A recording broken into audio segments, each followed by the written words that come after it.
welcome to Over the Counter Conversations. Today I'm joined by Gerard Grant, I'm very happy to say, and he is the creator of the Betawinna board game. So the really exciting thing, and the reason I wanted to get Gerard on to talk, is he's 82 and has published his first board game, and it was an idea that you had 30 years ago, is that right, Gerard? It was indeed, Kevin, yes, and thanks very much for showing an interest in the game. It was just launched last week, and about 30 years after I first devised the game. And when I did devise it, it was long before I was used to computers. There were no computers then, and it was all done by hand cut and paste, and so now it's a lot easier. As time has gone on, I've got back in and done it all on computer. Made a prototype probably about 5 or 6 times. Yeah, well, we could talk about that whole process, because I think that's really exciting, because I think there's a lot of people out there who have ideas for board games, and it'd be good to get your insight on someone who has went and self-published their own board game and made the thing in their head become reality. But like, first off, I just want to know a little bit about you, Gerry, and your history with board games. Did you play a lot of board games as a child, or did you play them when you had your own children? I suppose we played the usual Ludo and Snakes and Ladders and things like that, and then developed into Monopoly and Scrabble. And Scrabble and Monopoly are two of my favourites. But to be honest, we don't play a lot of board games. We are doing now. When you had your own children, did you have like the family games night? Did you try and do that sort of thing? Yes. Maybe big Cluedo fans, or Friday night was the traditional night for maybe getting them together. But when I developed a prototype and made it, especially after the computer time came on, more realistic looking board games, we used to play it a lot. And sometimes when friends came around, we would play it, and everybody said the same thing. Oh my God, you'll need to get that published. You know, that's great fun. No, I mean, it looks great. I'll make sure there'll be a link in the description as well. If people want to go and check out Gerry's like advertisement he made for this, there's a full YouTube video, and there'll be a link in the description. So if you want to go and check out all about Betawinna, and I'm sure Gerry's going to tell us all about it anyway. But if you want to go and watch his video, it's really well produced. I was showing it to people in the office, and they were like, "That was so much better than I was expecting from a guy from Ardrossan making like an advert on YouTube." An old codger. Yeah, like, because I was telling the people in the office I was doing this interview, and they were like, "Oh, what's the game?" And I was showing them the video, and they're like, "That looks good." Like, so what gave you the idea? Like 30 years ago, so we're talking what, the late 80s. Then you had this idea. Well, I suppose some people call me an entrepreneur. I mean, I've done various things. One was I published a greetings card for the millennium. All right, okay. Based on, a bit of coal and a cosy ingle.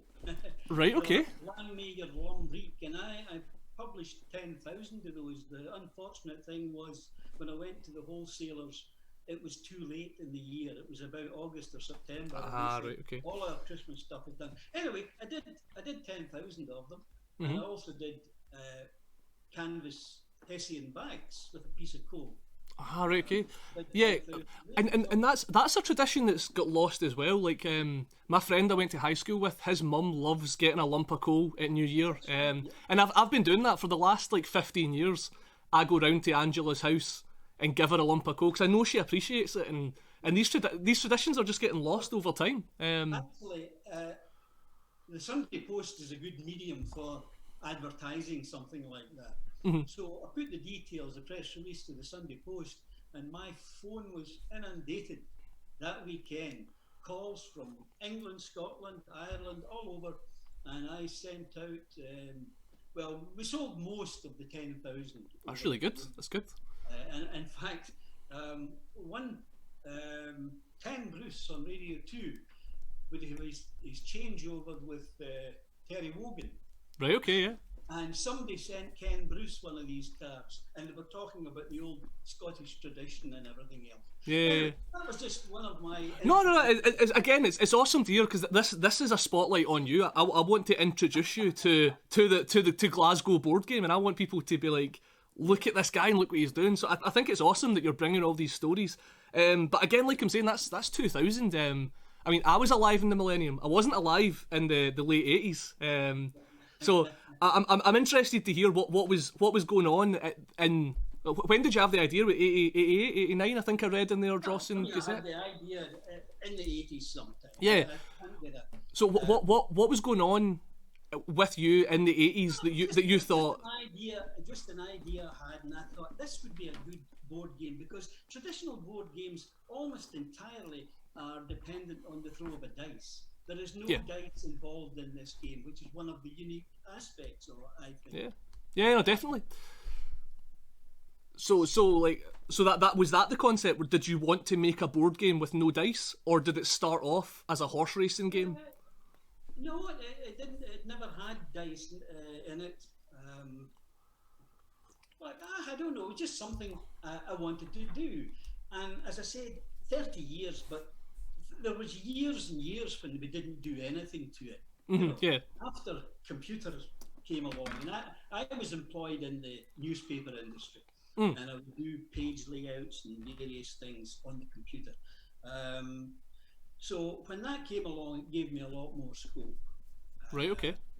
And we used to play it with friends, as say, with the family, and then the grandchildren and their friends, and they all said the same thing. So someday I'm going to have to do it. Now, I did have the design of the game registered with the intellectual property, and you have to pay for that. And over the last 5 years, you've got to renew it, and I reused it several times. And then I thought, I'm 82 now, almost 82. I'm either going to publish this or I'll forget it altogether. So I became determined, and I've gone ahead and published it, self-published it, because it's not easy to get any of the big companies to take it on. No, for sure. So that's good that you finally went through with it. So it's your grandkids that are in the video you made as well, isn't it? It is, yes. I was reading that in your Ardrossan interview where you were saying your grandkids were the guinea pigs. That's good. And how long have you had the prototype then? How long have I had what? The prototype. You said you've been playing the prototype with friends and family. Oh, well, there's been several prototypes, but the latest one or two were very much like you would have know the difference. In fact, some of the photographs on the video are of my prototype board. You know? Yeah. So do you want to just? I'm fortunate too in having a couple of grandsons who are graphic experts. Right, okay. So you saved money on the graphic design. They did the finalising and the tweaking of it all. And it's got a great appearance. That's what I'm very happy about. It's only a week, 10 days since I launched it, and we've sold a fair number already. And people who have seen it are greatly impressed with the high quality of it. Well, that's the thing. Like, looking at it, just seeing what you've got on your screen right now, it does look really well made and really impressive. Like if that was on a it's a good solid box, you know. Yeah, but if that was on a table, people would crowd round and go, what's going on here? Well, that's what happens when the game is in progress. They're all shouting on their horse to come, you know. do you want to? The beauty of it is the judgment cards are sending horses back. Yeah. Are sending them forward, but mostly they're sending them back. Well, do you want to just give us a brief synopsis of the game? Like, give us the sales pitch. What is the game? Why should people play Betawinna? It's a race over 1.5 miles, 12 furlongs. There are 8 horses. Each player becomes an owner of a horse. If there are only 4 players, then they would become an owner of 2 horses. They're also given money to bet on the horses of their choice. You decide whether you're going to have 3 races for the night or 5 races, and they're given money according to how many races there are. At the end of each race, and you have a winner and you have a second and third. Yep. You can bet for your horse to win, or you can bet for it to come please. Yep. At the end of the day, the person with the most money is the outright winner of the Gold Cup. Right, okay. So that's basically what it Yeah. is. But if you land on one of these stewards' judgments, you've got to take a judgments card, and that will give the judgment that the stewards have made. Yep. And another good thing about it is it may be the person whose horse lands on that, the stewards may say, we've decided that there are two horses in the race who are bumping. You decide which two. So there's politics in the group as well. Yeah. Okay, And then, that's of course, good. That's good. I like that. If you've lost all your money in the first or second race and you've no more money to bet, you can sell your horse. Oh, right. Okay, that does add a dynamic to it then. Excuse me a minute. I'll need to get a drink. No, not a problem. Not a problem. My next question then is, what took you so long? Because you're obviously really passionate about it, and you've obviously thought a lot about this game. Did you just want to make sure you? It goes out of my mind an awful lot. You know? Ah, right. Okay. So it's like over the decades, it's just kind of come in and out of fashion with you, and there probably was times when it went 4 or 5 or 6 years and nothing was done about it. And then sometimes I might come across it and say, I think we'll have a game again, you know, and it gets a wee bit of excitement going. Yeah. So well, can you just like tell us a little bit about what your experience has been like then, when you finally said it's time to do it, we're doing this? As I said, when I got the last renewal for the intellectual property design, I decided that I would either publish it or not. Now, I know you can get it done cheaper in China and even in Germany, but I didn't want to get involved in all of that. And I realised that it's going to cost me a lot to get it done locally on a small number. But I was prepared to do that because I've been convinced anyway that I won't lose money out of it overall. Yeah. I'll get the money back. But the way things are going just now, I could run out of these. You know. How many did you get made? I get 200 done. 200 made, okay. And you're getting close to running out of those? Well, no, there's about 25% gone already in the first week. I mean, that's good in the first week, like. And that's without any publicity other than my own social media. Yeah. You know, and friends.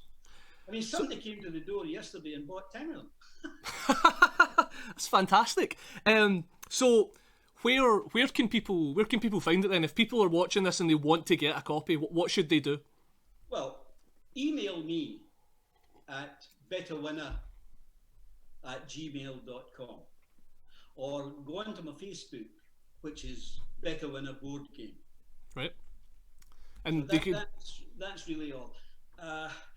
To put it into the retail trade, there's a 20% VAT to be added on. Yeah, for sure. You know, for the small scale that I'm doing, it's not economic to do it. And how much are you selling it for right now? Well, the recommended price is £29, but the introductory one is £25. And how long does your introductory deal last for? I'll play that by ear. Right, okay. So right now, if you're watching this video on the day it comes out... Yes, you get it at 25. Then, if it's to be sent out, I send it by Hermes, so you're talking about £4.20 for that. Yeah, okay, so they pay the shipping on top of that. Perfect. So is there going to be a sequel, or is this a one-hit wonder? Dear. Well, that's what people ask me when I published a book. I wrote a book about my memories. Oh, okay. I only did that 3 years ago. Yeah. And they said, how long did it take you to write that? I said, well, 79 years. That's what And they all say, you're doing a sequel. I said, I don't think so. But I do come across so many things now saying to myself, oh, I wish I'd put that in the book. Yeah, definitely. I guess the book was self-published as well. Right, okay. And I got 500 of them, and I have less than 100 left of those. So. That's fantastic. Yeah. But like you're saying, like these ideas, do you think there's the potential if another board game idea comes into your head that? Oh, yeah, yeah. No, that's... There could be. I'd get my grandchildren to do it now. No, that's fantastic. So you're just going down the list. Publish a book, make a board game. Are we going to have the computer game next? Is that get one of them before you're done? No, but there are people in the family who are much more capable of doing the computer side of it. Really, really capable. Yeah. Well, that's great, Jerry. And you know, it's terrible we've got all this the right now because I'd love to have you up to Glasgow and we could play a game, a Betawinna. I could show you my favourite board games. We could have a wee afternoon in the cafe.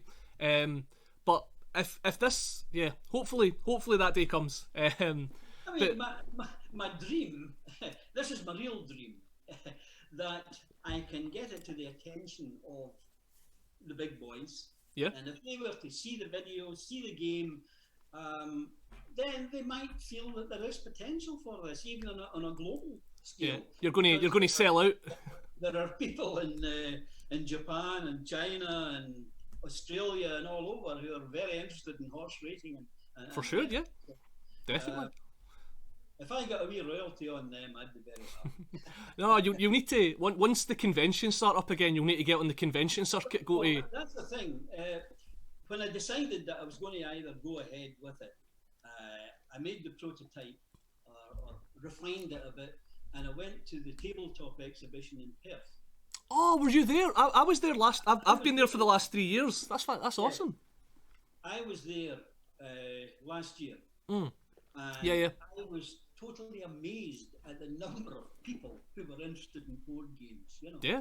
It's because the thing about board gaming is the family game night is kind of a dead thing in the UK. But see, when you go to Europe, the Euro games scene is booming. Just mind blowing. I heard also on the radio this week that the board game industry in the UK has increased 17% in the last 6 months. 100%, yeah, and you know, it's people, like-minded people like you who have maybe been furloughed from their job or something and have went, now's the time, now I'm going to do it, I'm going to make the board game I've always dreamed of. And again, that's what I thought was so great about this, is that it's someone who's just gone and done it. They've just pulled the trigger and made it. And I hope that, like, that this little conversation we've had can encourage other people who are sitting out there who are thinking about it. Just do it. Like, yeah. Not? Just do it. Exactly.